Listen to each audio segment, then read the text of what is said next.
47 لنصر أكتوبر المجيد، ذلك النصر الذي قاتل المصريون من أجله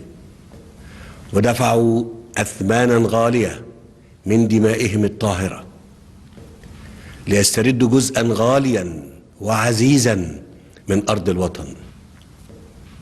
الذي أقسمنا على حمايته وصون ترابه وحدوده مهما كان الثمن ومهما كانت التضحيات. أتحدث إليكم اليوم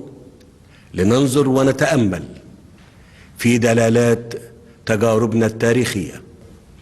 والدروس التي تعلمناها، فلقد علمنا نصر أكتوبر العظيم أن الأمة المصرية قادرة دوما على الانتفاض من أجل حقوقها وفرض احترامها على الآخرين. تعلمنا أيضا أن الحق الذي